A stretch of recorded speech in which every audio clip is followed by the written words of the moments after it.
আসসালামু আলাইকুম গাইস, আজকের রেসিপি হচ্ছে শাক রান্না আর হচ্ছে কলমি শাক।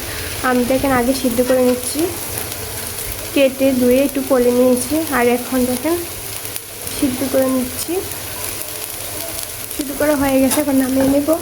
সো গাইস, এখন এড করে দেবো তেল, পরিমাণ মতো তেল অ্যাড করে দিলাম। দিয়ে দিব পেঁয়াজ আর রসুন।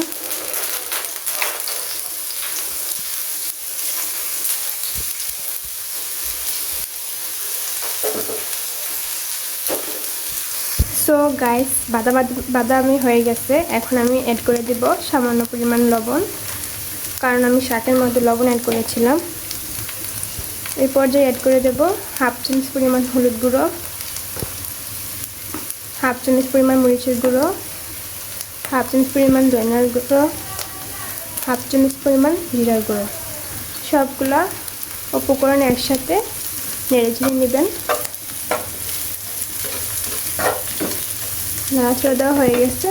এর পর্যায়ে অ্যাড করে দিতে হবে হাফ চামচ পরিমাণ আদা বাটা, হাফ চামচ পরিমাণ রসুন বাটা, হাফ চামচ পরিমাণ পেঁয়াজ বাটা। এখন সবগুলো উপকরণ একসাথে নেড়েচেড়ে নেবেন।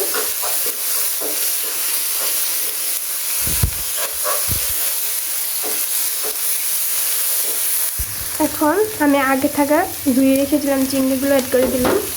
আজকে আমি চিংড়ি দিয়ে কলমি শাকের রেসিপিটা করছি, তাই ভাবলাম আপনাদের সাথে শেয়ার করি। ভালো লাগলে অবশ্যই সাবস্ক্রাইব করবেন, পাশে থাকা বেল আইকনে ক্লিক করে দেবেন। আর এখন আমার 2 থেকে 3 মিনিট ভালো করে চিংড়িটা ভেজে নিতে হবে। তো গাইস, এই পর্যায়ে ভাজা হয়ে গেছে, তাই আমি 250 মিলিগ্রামের মতো পানি অ্যাড করে দেবো।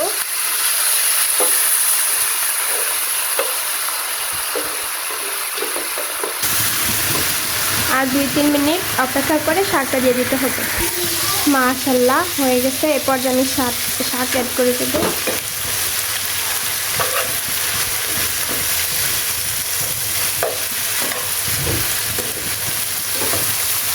জীবনে একবার হলো খেয়ে দেখবেন, এত স্বাদ যে বলার মতো নয়।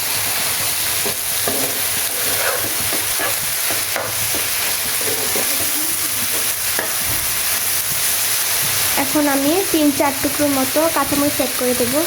আর আমি কিছু কাঁচামরিচ অ্যাড করে দিচ্ছি। এখন ভালো করে নেড়ে দিতে হবে। মাশাআল্লাহ মাশাআল্লাহ,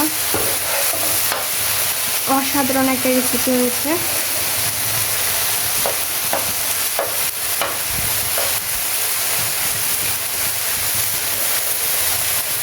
এখন আমি পরিবেশন করব।